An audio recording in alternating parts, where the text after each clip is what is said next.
Bien. Donc voilà, bienvenue à Villeneuve-d'Ascq, bienvenue à Lille.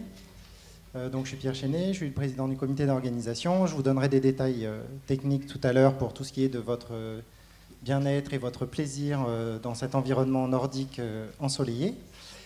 Dans un premier temps, je vais donner la parole à Patrick Flandrin, président de l'association GRETSI, qui va vous reparler un petit peu de l'association et resituer le colloque. Ensuite, on donnera la parole au président du comité de programme, Patrice Abry et Olivier Michel. Puis, je conclurai le mot d'accueil avec tout ce qui concerne votre bien-être. Voilà. Merci de vous serrer dans les rangs éventuellement pour que ceux qui arrivent au fur et à mesure puissent s'installer facilement. Bien, merci Pierre. Bien, bonjour à toutes et à tous. Bienvenue à ce colloque. Encore une fois, on est très content de vous voir si nombreux, y compris dès la séance d'ouverture.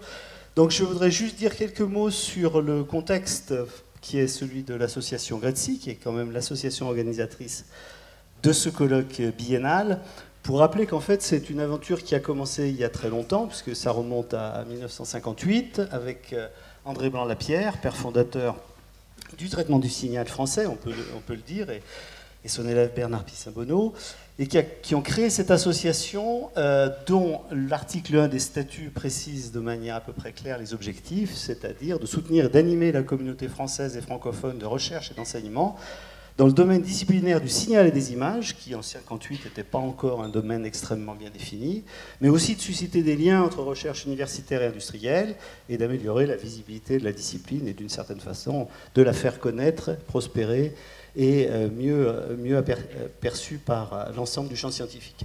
Alors, ça a été créé en 1958, Blanc-Lapierre l'a fait, Bernard Pissin-Bonneau en a pris le pilotage pendant une petite vingtaine d'années, ensuite c'est Odile Maquis, ensuite Odile m'a repassé la présidence de cette association, et là je termine en fait cette présidence d'association cette année, et notre futur président est dans la salle, puisque c'est Jean-Yves Tourneret.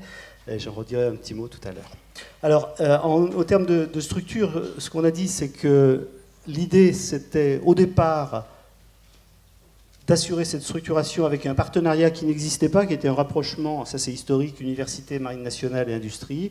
Depuis, ça a beaucoup évolué, mais surtout, ça a évolué dans le sens où c'est une association qui a continuellement accompagné la naissance, on peut le dire, et l'évolution de la discipline du signal et des images. Alors, l'association elle-même, elle est organisée en 3 branches. C'est bon de le savoir parce que la partie émergée de l'iceberg du GRETSI, c'est le colloque biennal. Pour beaucoup de gens, le GRETSI, c'est le colloque. Alors effectivement, c'est le navire amiral de l'association.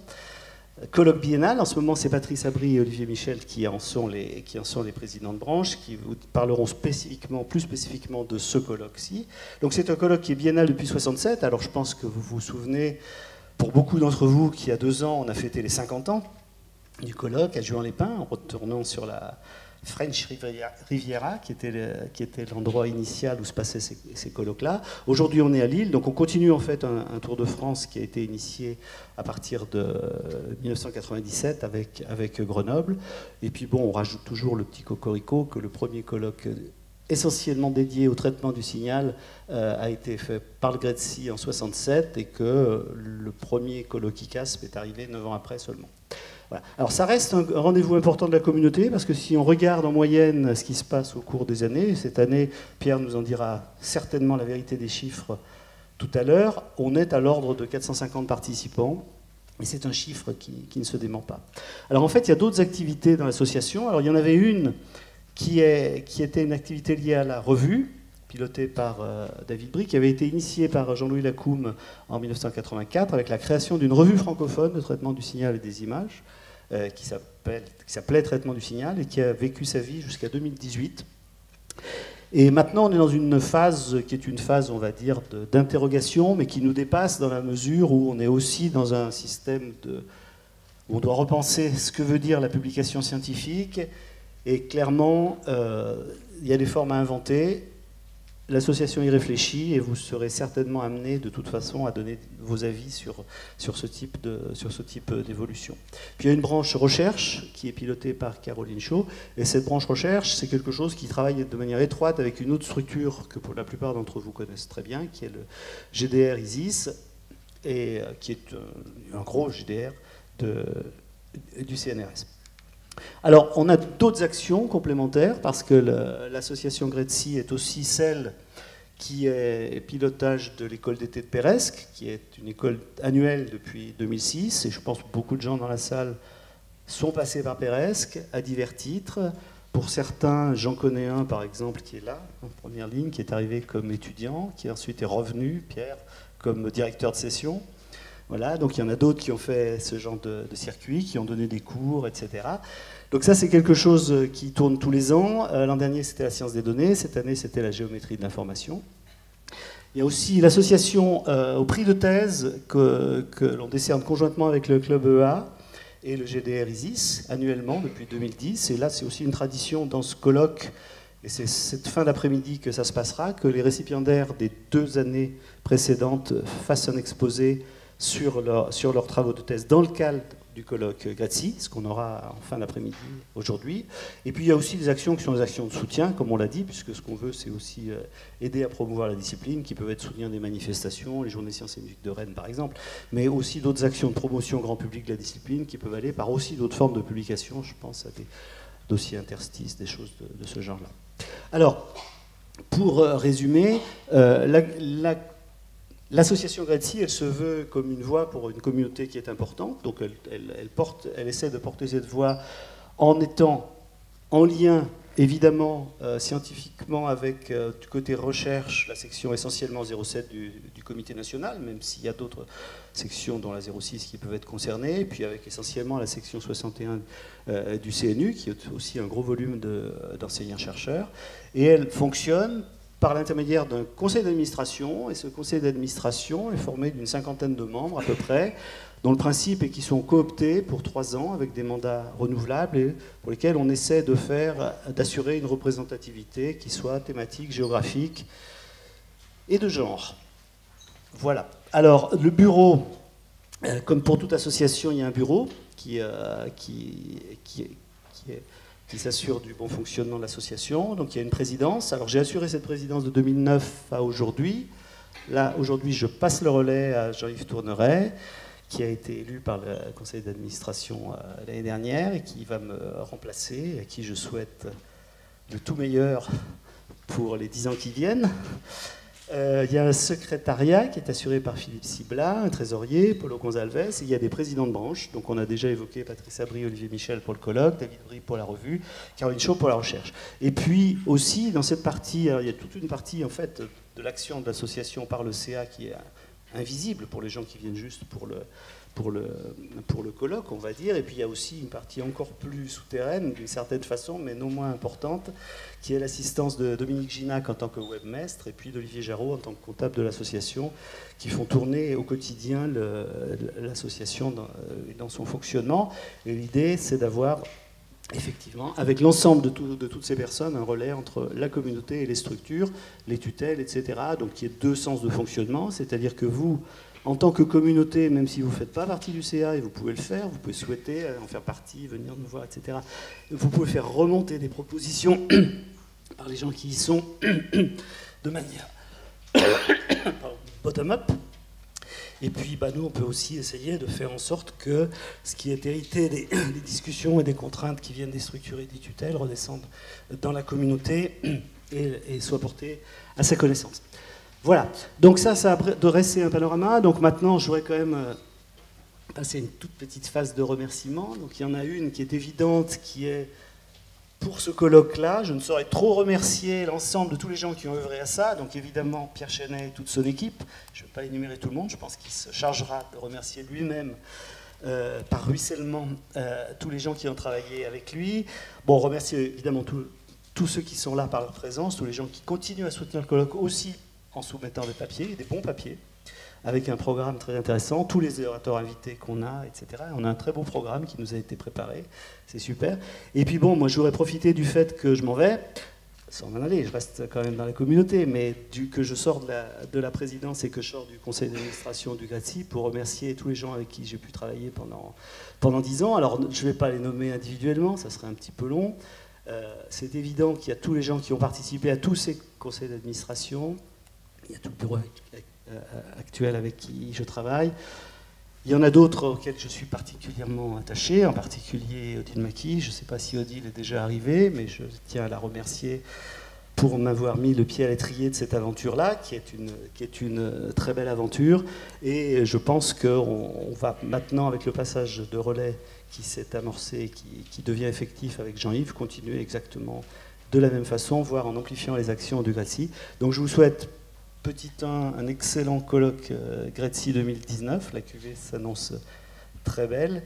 Et puis petit 2, de très belles années de GRETSI pour l'avenir, impair pour les colloques, et puis pair et impair pour le reste de l'activité de l'association. Je vous remercie et je donne la parole au président du comité de programme.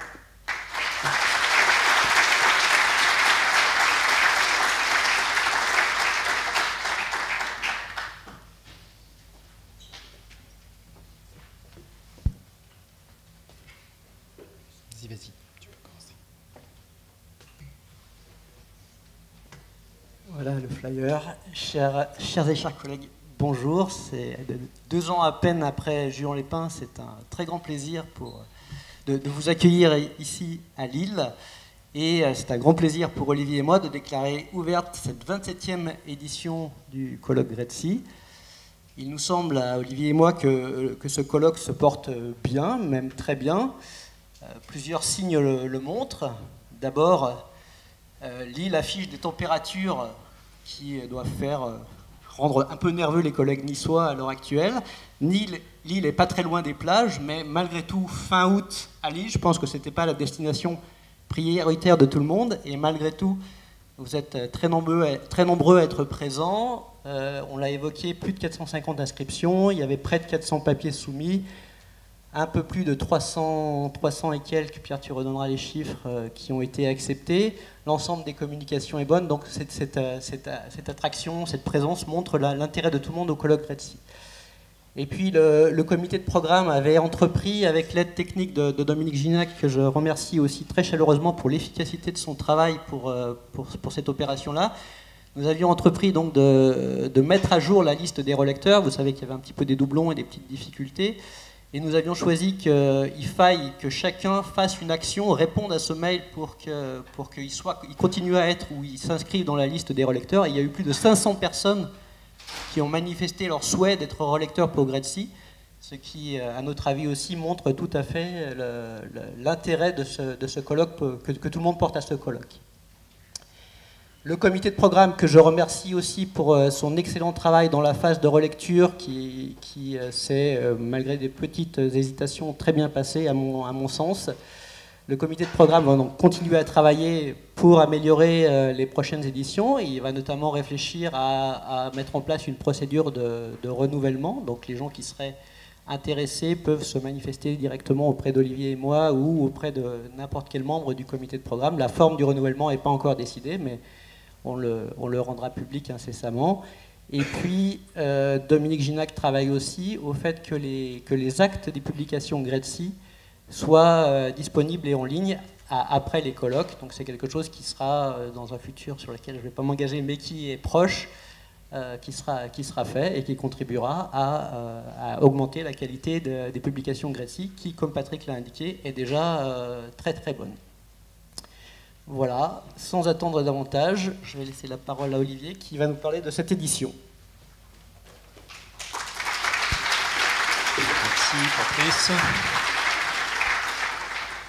Bien, je vais juste vous donner quelques précisions sur cette 27e édition du GRETSI, en quelques points qui en font la spécificité. La première est bien sûr le calendrier. Bon, c'est la première fois qu'on le fait fin août. Je ne vous cache pas qu'au moment où il a fallu prendre la décision d'organiser le GRETSI fin août, on s'est beaucoup interrogé sur le fait que les gens viendraient. Je crois que la tendance aujourd'hui fait qu'on est plus que rassuré et même ravi. Ensuite, il y a eu quelques contraintes. On a disposé d'un tout petit peu moins de temps pour organiser le programme que d'habitude, ce qui a conduit quand même à devoir gérer quelques contraintes. Finalement, nous avons choisi de maintenir les 18 sessions orales. On ne fera que 16 sessions posters qui seront donc un petit peu plus gonflées que d'habitude en termes de nombre de posters présentés en parallèle. Par contre, là où on s'est beaucoup amusé, c'est à essayer d'organiser les choses.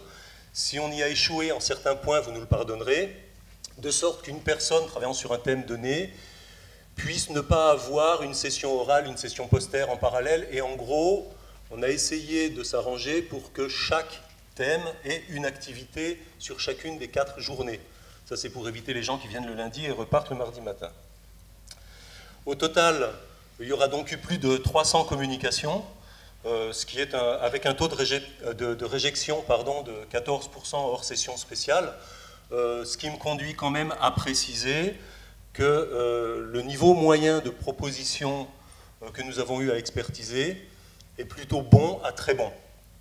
Donc là-dessus, encore une fois, ça vient corroborer ce que disait Patrice sur la vivacité et puis la bonne santé de notre communauté. Ces communications, comme d'habitude, couvrent à peu près tout l'ensemble des thèmes relevant du traitement de signal et de l'image, et vont flirter beaucoup et de plus en plus avec les mathématiques et les statistiques. Mais malgré tout, on conserve quand même une large part qui est faite aux applications, ce qui est aussi une signature de notre communauté, donc autour du radar, de la télédétection, du biomédical. Vous me pardonnerez si j'en oublie. Enfin, un dernier point, le GRETSI, c'est l'occasion de réfléchir, bien sûr, à l'avenir des recherches dans nos domaines, et de faire le point sur les récentes avancées, mais aussi les tendances qui secouent un peu notre communauté, telles par exemple que l'intelligence artificielle, la science des données en ce moment, comme vous n'êtes pas sans l'ignorer. Donc, pour mener cette réflexion et nous aider à structurer un petit peu nos idées, 4 actions sont organisées un petit peu traditionnellement au sein du colloque. La première consiste à organiser des conférences plénières. Donc, il y en aura 3 lors de cette session.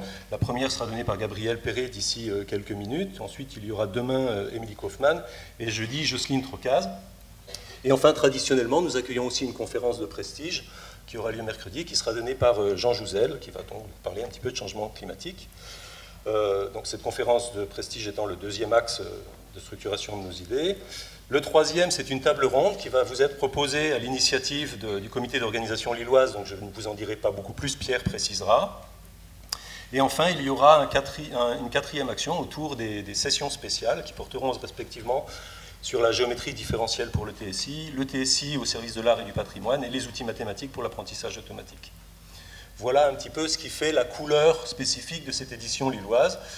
J'en profite pour remercier en mon nom, en celui de Patrice, l'ensemble des relecteurs, des membres du comité de programme, mais surtout et beaucoup les équipes lilloises, qui ont toujours été très réactives, avec lesquelles on a communiqué très facilement et efficacement. Et puis évidemment, je ne peux pas m'empêcher de souligner quand même le travail de titan que réalise Dominique Gignac en étant à la fois réactif et disponible sur tous les problèmes de gestion informatique, Internet et compagnie. Donc Dominique, merci. Sur ce, je ne vais pas vous prendre beaucoup plus de temps. Je vais céder la parole à Pierre, qui est donc le président du comité d'organisation lillois. Je vous remercie et je vous souhaite une bonne conf.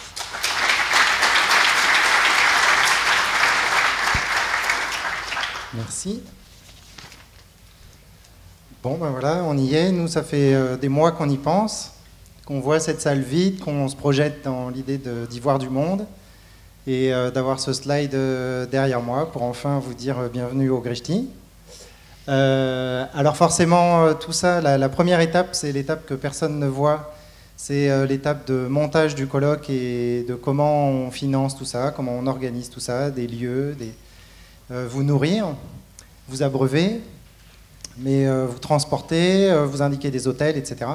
Bref, tout ça, ça nécessite un peu de moyens et on a été très bien soutenus par toutes nos institutions locales. C'est la première chose que je veux mettre en avant. D'abord, c'est que ce soit les institutions académiques que vous voyez mentionnées ici, donc l'Université de Lille en premier lieu, qui nous accueille ici sur son site SHS. Donc ici, vous êtes sur la partie sciences humaines et sociales, ce qui assure la présence de grands amphithéâtres qu'on a rarement l'occasion de trouver sur des campus scientifiques. Voilà, donc Centrale Lille, le laboratoire Cristal, qui est le laboratoire auquel ici la plupart des locaux appartiennent lorsqu'ils sont connectés au traitement du signal et des images, quand ils n'appartiennent pas au centre INRIA Lille Nord Europe, qui se trouve près du campus aussi, et pas très loin d'ici.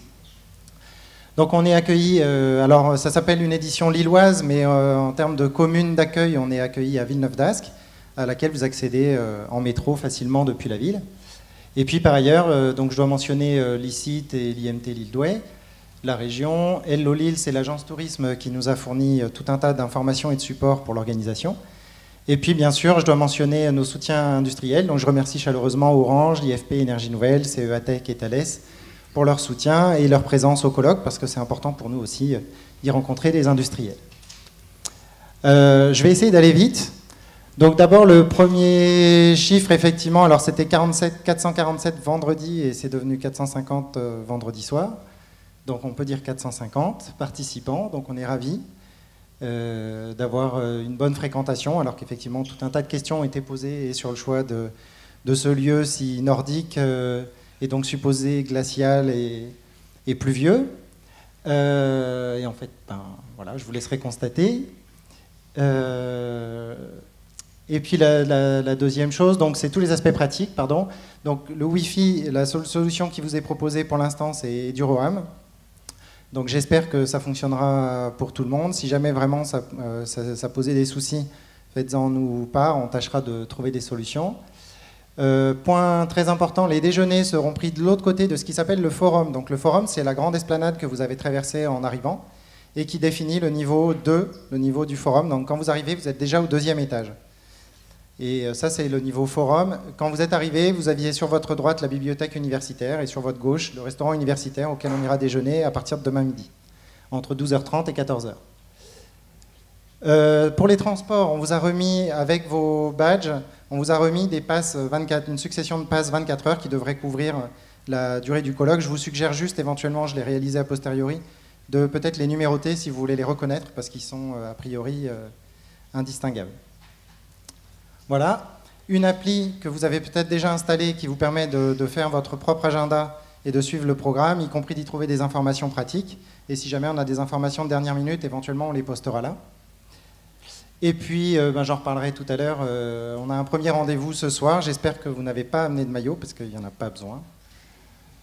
Voilà. Donc, espace forum. Au-dessus, les espaces patio, c'est ce niveau-ci. Pourquoi ça s'appelle patio? Parce qu'en sortant de l'amphi sur votre droite, si vous poussez un petit peu plus loin, vous avez accès à un espace vert fermé qui s'appelle le patio, auquel vous pouvez accéder pour une pause extérieure ombragée, une cigarette déconseillée ou voilà, tout simplement prendre l'air. Les posters sont prévus dans des espaces que vous avez dû identifier où les programmes seront affichés chaque jour et on a essayé de mettre un petit post-it en haut de chaque panneau qui doit être utilisé. Merci de repérer ces petits post-it parce qu'on a essayé de réfléchir à la répartition des posters pour occuper l'espace le mieux possible. Voilà, pour ce qui est des orateurs, on vous demandera si possible de venir dans l'amphi dans lequel vous êtes prévu à l'avance, déposer vos PDF pour qu'ils soient là pour la session indiquée, y compris dès aujourd'hui pour la session de jeudi si vous le souhaitez. Donc demain soir, on sera reçu à l'hôtel de ville de Villeneuve-d'Ascq. Ça, c'est à une station de métro d'ici. Je redonnerai des informations demain, c'est simple. Et mercredi, on sera transféré en car à 20-25 minutes d'ici au nord-ouest de Lille pour le dîner de gala. Sur place, vous avez accès à différents espaces, différents endroits où vous pouvez vous mettre au calme si vous souhaitez travailler. J'en profite pour dire à tous ceux qui sont debout au fond qu'il y a plein de places assises devant et qui ne me dérangeront pas s'ils viennent s'asseoir. Donc la salle d'Audaigne est une petite salle de 20 places environ. Et la salle du conseil est une salle assez grande avec plein de tables, plein de chaises où vous pouvez vous installer confortablement pour travailler, sans compter tous les endroits où vous avez dû repérer des bancs, des tables qui traînent que vous pouvez utiliser à loisir. Et a priori, la bibliothèque universitaire aussi dispose de grands espaces de travail si vous le souhaitez. Si vous avez besoin d'organiser une réunion, n'hésitez pas à nous demander, à privatiser par exemple la salle d'Audaigne, si vous avez besoin de vous retrouver avec des collaborateurs ou des collègues pour une discussion privée. En cas d'urgence, vous avez des téléphones rouges dans les couloirs et dans les escaliers qui appellent directement le PC sécurité. Donc si jamais il y avait un malaise ou quelque chose, le bon réflexe c'est téléphone rouge ou sinon d'appeler le PC sécurité au numéro que j'indique ici. Mais ces téléphones rouges sont répartis notamment près des escaliers. Et on a aussi un défibrillateur près de l'accueil. Alors maintenant je vais parler un petit peu plus contenu rapidement. Donc effectivement, chaque comité d'organisation dispose d'un temps libre, on va dire, dont il peut user à souhait. Nous, le choix qu'on a fait, c'est de vous proposer de faire un petit peu le point ensemble sur cette vague-là qui déferle sur les différents domaines du traitement du signal et des images, qui est associée à l'arrivée de l'intelligence artificielle dans plein de domaines, et qui pose même des questions quelquefois existentielles à certaines branches de nos disciplines. Et pour ça, on souhaitait que ça dépasse un petit peu le cadre d'une discussion entre scientifiques. Et Mathieu Rouault, qui est journaliste, et en particulier journaliste scientifique, a accepté de venir animer cette table ronde, qui servira aussi de matériau à une médiatisation, on l'espère, au-delà de l'événement GRETSI. Mathieu Rouault en parlera lui-même, mais il ouvre une nouvelle chaîne YouTube à la rentrée où il viendra dans les laboratoires tourner des vidéos sur nos activités. Et lui-même est rédacteur en chef d'un magazine qui s'appelle Grand Labo, donc tourné vers la vie de nos laboratoires. Et puis je dois remercier dès maintenant, on le refera, mais je dois remercier Caroline Chaud, Rémi Gribonval, Jean Ponce, Nicolas Thom et Christian Wolf qui ont accepté aussi de se prêter à un jeu un petit peu difficile, celui de venir exposer leur point de vue et d'échanger leurs avis éventuellement contradictoires sur ce questionnement. L'idée aussi, ce sera d'avoir vos réactions et vos questions et de voir un petit peu comment on réagit à ce questionnement. Alors une autre originalité de cette édition, c'est que, alors d'une part, on a une session spéciale tournée vers l'art et le patrimoine, et puis d'autre part, on avait envie d'essayer d'aller un petit peu au-delà, juste encore une fois, d'une session entre scientifiques. Et sur la suggestion de Patrice Abry, on a contacté Alexandre X, qui va nous proposer, pendant son séjour parmi nous, la construction en temps réel d'une œuvre en réalité virtuelle que vous pourrez normalement admirer grâce à un casque Oculus notamment. Tout ça, ça va se passer a priori dans l'amphi B6 juste à côté qu'on va lui mettre à disposition. Vous aurez vu certainement une affiche en passant tout à l'heure. Donc vous pourrez à tout moment venir voir ce qui se passe dans cet amphi B6, éventuellement dialoguer avec Alexandre X. Il sera parmi nous à partir de ce soir, je crois, et il exposera le résultat de son travail d'ici la fin du colloque. Voilà, donc vous avez ici son site si vous voulez déjà vous faire une idée de ce qu'il propose. Voilà, donc ça c'est une expérience qu'on va faire. Et enfin, une autre expérience qu'on tente de faire ici grâce au service de l'université, notamment du site sur lequel vous vous trouvez, qui s'appelle Pont de Bois. On a eu affaire ici à des équipes et techniques et multimédia et captation audiovisuelle qui sont extrêmement compétentes et très disponibles. Donc on a deux choses qui vont se passer ici. D'abord, déjà, cette session d'accueil est d'ores et déjà filmée. Les sessions plénières seront filmées. La table ronde aussi, avec l'idée que ça soit mis en ligne dès que possible. C'est-à-dire que pour les plénières, la mise en ligne se fait 24 heures après. Le montage est fait online par l'équipe ici. Et d'autre part, on leur a demandé aussi, s'ils voulaient bien jouer le jeu, de nous tourner un petit clip sur le GRETSI qui permette en 3-4 minutes de se faire une idée de à quoi ressemble ce colloque GRETSI qui a maintenant plus de 50 ans et dont en fait on n'a pas tellement d'images ou d'idées concrètes quand on n'y a jamais été. Donc du coup, voilà, je vous avertis du fait que si vous voyez quelqu'un passer avec une caméra sur l'épaule et tourner autour de vous, c'est qu'a priori, vous êtes potentiellement filmé. Si jamais il y a des gens qui souhaitent exprimer une opposition à l'utilisation d'images sur lesquelles ils apparaissent, éventuellement, ils peuvent se manifester. Voilà, et puis les dernières petites choses, c'est ce qui se passe autour de nous. Donc actuellement, il y a un gros événement à Lille qui s'appelle Lille 3000, qui a été créé à l'époque où Lille a été capitale européenne de la culture, et qui se prolonge maintenant tous les 3 ans, je crois. Et cette année, ça s'appelle Eldorado. À chaque fois, il y a un thème tourné en particulier vers l'international. Donc là, c'est tourné vers les pays d'Amérique centrale et d'Amérique du Sud, autour de cet Eldorado, de tout ce qu'on peut imaginer comme étant le bonheur perdu ou espéré. Et vous trouverez des expositions typiquement dans des lieux comme la Gare Saint-Sauveur, l'Hospice Comtesse, Musée des Beaux-Arts. Donc je vous invite à en profiter. Vous verrez aussi des grandes installations, des géants dans les rues de Lille. La Grande Braderie, ça c'est si vous avez choisi de prolonger votre séjour à Lille au-delà du GRETSI. Bien sûr, vous pourrez profiter de la découverte des estaminets, comme ça vous saurez ce que c'est. Et enfin, voilà, je voulais mentionner qu'on vous a remis du matériel, qu'on va essayer de faire que, autant que possible, s'il y a des choses que vous envisagez de mettre à la poubelle en rentrant à l'hôtel, disons plutôt qu'on tente de les récupérer, on verra bien, ça nous permettra ne serait-ce que d'observer ce qui n'est pas gardé. Donc ça, on vous mettra des cartons à disposition à l'accueil si besoin. Voilà, il est temps pour moi de remercier tous les gens qui m'ont accompagné depuis le début. Alors j'espère que j'ai oublié personne, c'est compliqué, parce que dans le comité d'organisation, il y a énormément de gens, il y a en particulier beaucoup de gens de l'équipe Sigma à laquelle j'appartiens au sein du laboratoire Cristal, des gens du groupe Image aussi, du laboratoire Cristal. Puis on a, donc j'ai mentionné quelques noms ici. On a une équipe de bénévoles dans laquelle il y a aussi beaucoup de jeunes, de doctorants qui se sont impliqués. Et je veux remercier en leur nom à tous Solène Bernard qui a pris la responsabilité d'animer ce groupe de bénévoles. Et puis Dominique Gignac, il a été beaucoup remercié avant, mais moi aussi je dois le remercier énormément parce que j'ai des contacts avec lui très souvent. C'est quelqu'un qui nous rend un service incroyable en assurant un nombre de tâches énormes. Olivier Jarreau aussi, qui assure tous les aspects financiers. Et puis j'ai mentionné ici Florence Dabin, Marine Delavigne, qui a dessiné tous les graphiques que vous trouvez, toute la charte graphique du GRETSI a été conçue par le service communication à Centrale et Marine en particulier. Et puis donc Brigitte Foncé et Consang Bouvillet qui nous ont aidés pour tous les aspects inscription et administration. Et enfin, je voudrais dire que donc, vous êtes sur un site universitaire animé par tout un tas d'équipes qu'on ne voit pas forcément au quotidien. Et ici, on a été chercher un électricien, des gens pour des vidéoprojecteurs, pour des clés, pour tout ce que vous voulez. Et on a eu affaire à des gens très disponibles, très volontaires, très sérieux. Et donc, pour nous, c'est un bonheur d'organiser le GRETSI sur ce site. J'espère que vous aussi, vous y serez bien et bien installés. Voilà. Pour conclure, je vous remets tous les partenaires du GRETSI en évidence pour les remercier à nouveau. Et de leur soutien et de leur présence. Et puis je termine en vous donnant juste les informations pour ce soir. Donc ce soir, il faudra partir en car. Donc ça, c'est le plan général du campus. Voici où nous nous trouvons. Donc c'est ce qui s'appelle l'espace GRETSI ici. Et nous sommes ici au niveau du patio. En remontant à l'étage, vous revenez à l'accueil auquel vous avez fait votre inscription. Et en traversant en diagonale le forum, en laissant la BU sur votre gauche, vous allez rejoindre une porte vitrée qui donne accès à des escaliers où seront indiqués le PC sécurité. C'est à cet endroit que les cars viendront nous chercher à partir de 18h30 ce soir pour un transfert vers Roubaix qui se trouve à peu près à 20 minutes de transport routier d'ici. Donc il y aura des rotations.